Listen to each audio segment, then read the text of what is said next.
According to the MBTI manual, ISFPs make up 8.8% of the population, making this type the fourth most common of the 16 in the U.S. population. ISFPs are known for appearing reserved, spontaneous, and kind, that's kind of an interesting. Yeah, reserved and they'll spontaneous. surprise you. Yeah. Yeah. They prize harmony, observation, and freedom to perform tasks in their own time and way.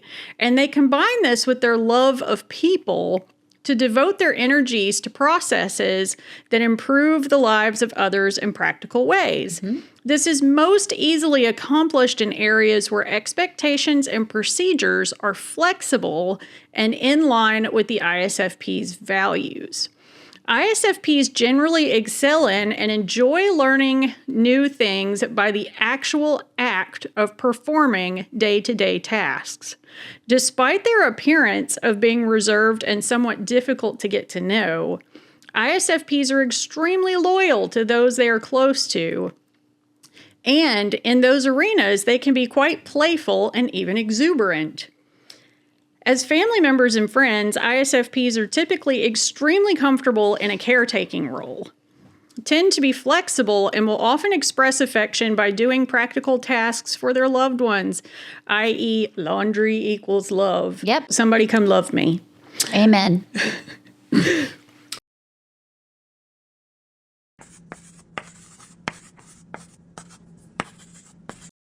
Welcome to Personality Playbook. My name is Sadie Young. And I'm Kayla Whittle. And we're talking about ISFPs today. We are. And in the interest of full disclosure, I have always said that ISFPs, for some reason, and it's crazy because they're 8.8% of the population. They're pretty common, but for some reason, it's the type that I have run into the least often in my own life. I would agree with that. I feel like I know a million people of every other type, and I know like one or two ISFPs. Yeah. So I could see maybe why an ISFP would be like ENFP. Well, you know, and for me. and I'll say this: I've spent much of my life in sales. Oh yeah, ISFPs don't sell stuff. They're not going to be in That's sales. not their thing. Yeah, for sure. It's overly structured and overly people-y and not creative enough. Yeah, agreed. Yeah, they're not going to be into that. So when we talk about type dynamics with this type. And once again, if this doesn't make any sense to you, video soon, I swear. Yeah. ISFPs have dominant introverted feeling. Mm-hmm. Once again, that means that their principal, if we're going with the principal, vice principal piece, right. Their principal lives on the inside, mm-hmm. and it is feeling. Yep. Their internal piece is run by their set of values and is more judgy. No, well, judgy's not really the word I want to go with, but it's more 1, 2, 3, 4, get her done. Sure. On the inside, whereas their auxiliary extroverted sensing, what you see of them, is their sensing preference, mm-hmm. and they have that kind of go with the flow thing on the outside. Mm-hmm. They have tertiary, which once again means third, intuition. And inferior extroverted thinking. And we're just going to straight up get into those things later. The 4 words that we have for ISFPs, and honestly, I think the first one is kind of the essence of their type. I agree, yeah. Mm-hmm. Gentle. Mm-hmm. Flexible, trusting, and friendly. Yeah.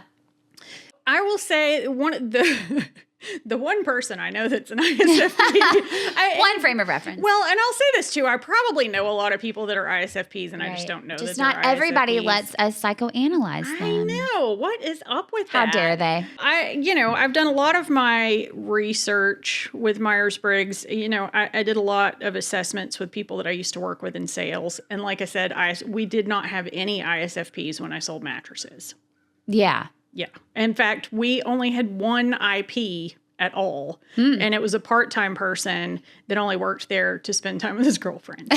So There you go. Question answered. Yeah, he had another job, and that actually made sense because we worked stupid hours, and that was an INFP. It was not an ISFP. So these are people who are often described as the artist type. Yeah. Sometimes when you see depictions of types, you'll see somebody that's dressed in like almost like a Greek toga kind of situation, you know, with that like flowy kind of thing going on. Like idealistic. Yeah, even though they're, you know, idealist is usually a word that you use for NFs, but but I think the peacefulness. Oh, yeah, probably that. The idea, serenity of it. Right, is kind of where they're, like the whole olive branch idea. Sure. Well, and I think gentle is an interesting and good word because gentle doesn't mean no contact and not caring. It's not avoidant. Exactly. It means that I'm going to care for you with ease and calmness, right? Right. Yeah, it's probably one of those people, because, you know, I've always spent my life, even though I'm an INFJ, and this is not normal for INFJs, but I've always felt like kind of a spaz. And this would be one of the, have you ever, like, I'm asking an ENFP, have you ever felt like kind of a spaz around somebody? And then all the time. Yes. And then you walk up to somebody who's very not like that, and you feel like you're kind of in shock, and you're like, I'm too much right now. Right. Yeah. So, yeah, ISFPs kind of can create that in a person where you... Sure, where you're like, hey, we need to tone it down. Yeah, maybe we're on different vibrational levels. For sure. Oh, yeah. An ISFP is definitely a different vibe than an ENFP. Yeah, and that sounded very hippie when I said it, but it fit. Oh, no, I agree. It's a different vibe. And maybe, perhaps, that's why I don't have a lot of ISFP frames of reference, because they're like, yikes. Did you see that, girl? Too much. Run away. Yeah. And my message as an ENFP is like, go find less. It's like, wow, okay. They're like, I would love to. Thank you. Well, I think at least we just figured out why we know fewer we got to the core of it. So, you know, I tend to lean on some of my favorite fictional ISFPs in this case. And the two people that come to my mind who are ISFPs in fiction are Harry Potter. Yep. And Rick Grimes from The Walking Dead. Yeah. And what's funny to me about that is that I don't think of ISFP when I think of either one of those people, but they are. Right. And that's weird because typically anytime Sadie and I think of people at all, we think of their type. That's true. Yeah. And so, you know, I have to like figure out how this works in my head when I think about these two people. But, you know, it was actually a matter of sitting down and going, what type are these people? Because these are both things that I'm into. Right. Well, and I think something that seems paramount to me, and that is in alignment with both Harry Potter and Rick Grimes, is that they are working on the details to care for the people around them. Yes. Which have naturally shifted them into this leader role. Mm-hmm. But often the conflict in the movies or the shows is that they have a hard time communicating that to the people around them, but they mean well and they've seen all the details and they know how to caretake for the people around them, but they're kind of underestimated as leaders. And I think that's common, right, in both of them. And you grow to just really love each of them. Yes. And you can see how the people around them discount them a little bit. Yes. And I think that's because of that gentleness piece. Yeah, that gentleness piece and the P, right? They're not J leaders. They're not leaders that are like, and this is how we're going to do it. Right. You know what I mean? They're more flexible and they're like, okay, well, this happened. We got to like shift and readdress and go at this from another way. Yeah. And that's very organic and natural for them. But they are a slow grow leader where people like over time begin to see like, oh, they really know what's going on and they can make adjustments in real time and I can trust them in all of this, even if maybe they're not like eloquent communicators. Right. Does that make sense? Yeah. And they're both people who are, as you said earlier, thrust into positions. They are. of leadership. Of leadership, yeah. You know, because Harry Potter is like 11 years old. And, Right. you know, had it not been for the fact that, and I feel like I shouldn't say Voldemort too loud. He who shall not be named. If it hadn't been for the fact that he was kind of the one. Yeah. He was really the only person that could deal with this. Would he have ever tried to deal with this? Probably not. But when you think about it, having that flexibility, when you're, because they were both kind of in apocalypses in a way. Yeah, in a way. You know, the Voldemort apocalypse and obviously the Walking Dead apocalypse. Right. Yeah, I think having some flexibility to you is a good thing. For sure. But you also have to have your center. Yeah, in those particular type of like high pressure situations, J's don't like the unpredictability of that space. Right. Where a P will lean into, oh, well, this happened. We need to make adjustments and go that way. Yeah. Right. But how many backup plans can you make in an apocalypse? Because you don't really know what's going to happen. Sure. So, you know, like if it would make sense that in an apocalypse or in like a high pressure environment, you would need a P leader. Right. A leader who's a P. Weird way to say that. Wow. Let's see what other crazy things we can say. Yeah, because, you know, it's funny. Like when I think about Rick, I think he's actually a really good example. If you're not a Walking Dead fan, the main character and we live where The Walking Dead was filmed. So, you know, we tend to be steeped in it more than most people. Right. But Rick is somebody who really, I think, made an interesting career choice for an ISFP. He was a sheriff's deputy before the apocalypse. Right. And that's not an artist.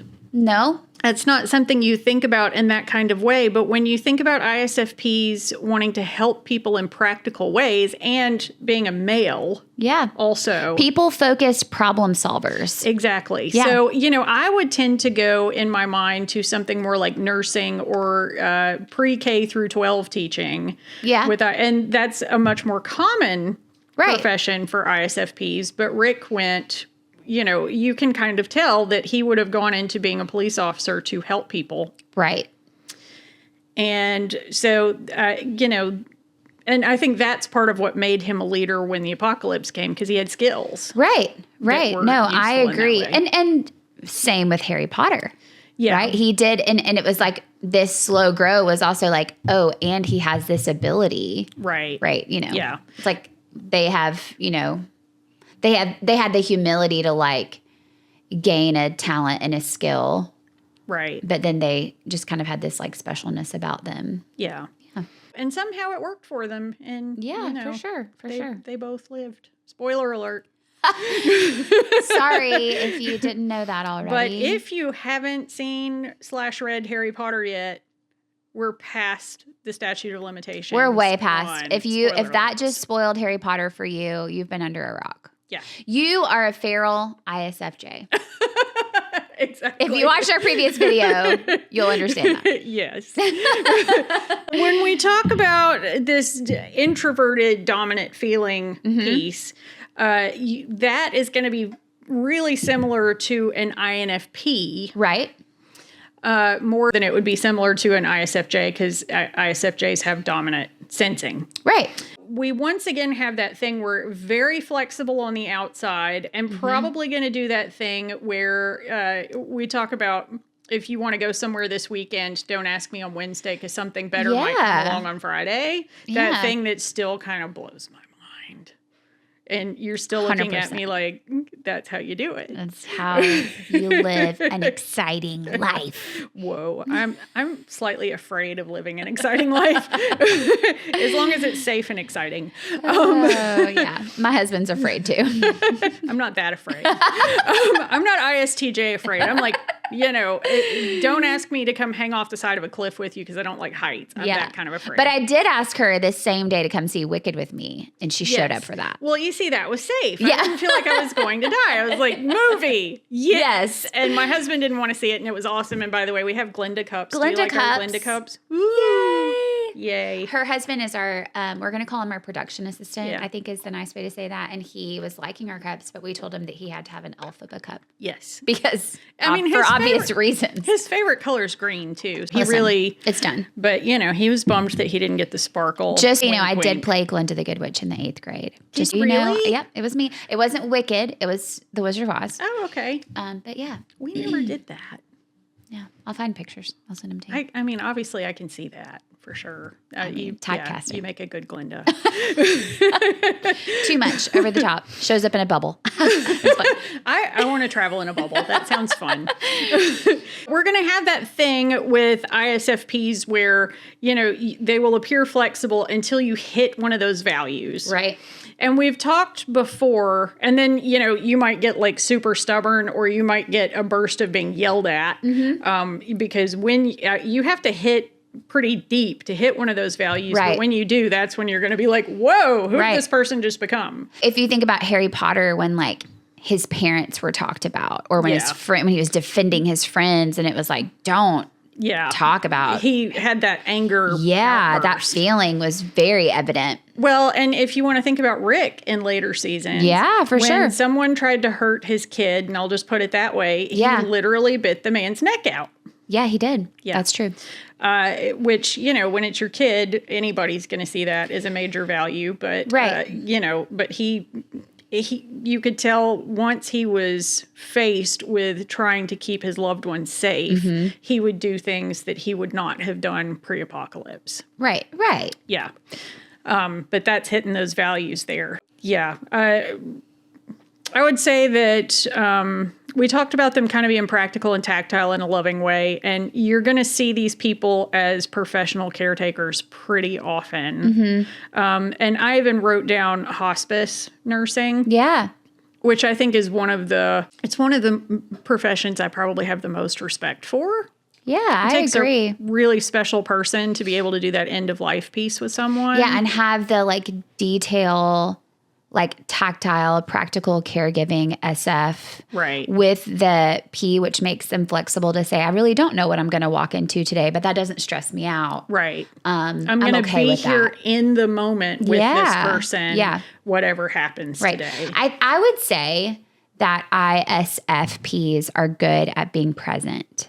Yes. Right? Seeing the present need, like being in the present moment. I think I would imagine an ISFP parent would like create a really cool environment at home. Yeah. Like, hey, I can see exactly developmentally like what you need right now, like what kind of toys you'd like to play with or whatever. Right. What kind of crafts you might like to do and like bring out the creativity and help you learn home to make things. that I place in that special like and could be like imaginative, creative too place that is home and it's expressed at home because the I thing is, home matters more, I think. Sure. Right? Oh, for sure. Yeah. So, I think, an ISFP parent would create kind of a cool home. Yeah. Yeah. Until you hit their button really hard and then you're going to get it. Yeah, for sure. One thing I wanted to mention, because we talked about the characters that we know who are ISFPs. Right. But my favorite human that I've never met before who's an ISFP. And of course, I've never had him take the assessment, but this is widely understood to be his type, is Paul McCartney. I love the Beatles. She does. And if you have known me for more than 5 seconds, you probably know that. Yeah. Yeah. I'm surprised I've never said it before on here. But John Lennon was widely considered to be an INFP. The two of them are kind of a nice study in the differences in songwriting, at least, between sensing and intuition. Right. Because you'll find that John Lennon wrote a lot of songs that were, he was known to talk about peace and more abstract types of ideas. And when you look at Paul McCartney's songwriting, I always think it's funny. You talk about sensing types going 1, 2, 3, 4, 5. Right. He literally wrote the song All Together Now that starts off 1, 2, 3, 4. Can I have a little more? 5, 6, 7, 8, 9, 10. I love you. And then he goes A, B, C, D. Can I bring my friend to tea? Like this. Right. Right. That's the most sensing song I've ever heard in my life. It's a literal definition of sensing. Yeah. But he also tended to write songs about characters. He wrote a song called Martha, My Dear that was about his sheepdog. Whose name there was you go. Martha. Yeah. This is Kayla's education on the Beatles. Listen, I'm enthralled. And I'm also kind of thinking of Reba McEntire in the 90s. Yeah. She was very much a detailed storyteller with her songs. We learned about a character and her life and what she did throughout her life. And then it kind of resolved in whatever way. Yeah. Like when whoever's in New England's through with you. And you know what I mean? Like, right. And it's like very clear what the song was about. Yes. That was kind of like a weird little connection there. But it's, you know, as we're talking about like songwriting, you know, we're not talking like Jason Mraz, right? Who's going to be this like big theory, visionary, change the world type of a song. Right. Paul McCartney wrote about Penny Lane, and he literally wrote about the people and the places that were on Penny Lane that he noticed when he was growing up. Right. And that's very like here in the present moment, sensing present type of detailed things. Creativity versus this like widespread visionary idealistic creativity. Right. And his songs tend to have a gentleness to them for the most part. And then, you know, he had to get a wild hair one time and wrote Helter Skelter. And, you know, what is that, like Harry Potter's anger outburst? Yeah. I mean, it's just, woo! Because, you know, is. if there's anything I can say about people that are known as being gentle and, you know, people-focused and all that, like, you know, not necessarily rainbows and unicorns. I don't think rainbows and unicorns is the right one there. But, you know, like this gentle kind of go with the flow thing is that every once in a while you're like, I'll show you gentle, and you have to rebel against that a little bit. Oh, yeah. For sure. I think ISFPs are very likely to surprise you and enjoy surprising you. Yeah. You know what I mean? Like, gotta have a little bit you of think shock you have value. me figured out. Right. And I'm going to go do this. Exactly. Like, whoa. Okay. There you go. And that's another place where I'll just say, even if you're not an artist, if you're not a painter, that's a form of creativity. Right. Yes. Keeping yourself alive in the apocalypse, those are forms of creativity. Yes. It always plays out differently, right? I mean, I think we have a really limited view of what creativity means in society overall, which is like, you know, well, I don't do crafts. It's like, well, there's, so much more to creativity than. I mean, even figuring out, you know, if someone is a nurse, or someone's in hospice, you see stories sometimes about people who, you know, find a way to have a wedding ceremony in hospice. Yeah, figure out a way to meet a need. Right. Those kinds of things are creative, and they're ISFP kind of creative. 100%. They're practical kinds of creative. Yeah. I think that probably gives us a good start. Yes. On ISFPs. I agree. And we will continue next time with, let's see, ESFPs will be up next. And alrighty. Boy, we're going to need our energy for that. ESFP. Especially, we're going to end up talking about Wicked on that one a lot. We're going to have to. Because, you know. We have to. Yeah, because Wicked's awesome, first of all. It's in fact wicked awesome. Wicked awesome. Agreed. And we watched it the other day. But for now, we're going to cue the ninjas on the ISFPs, and we thank you for watching. Bye. Bye.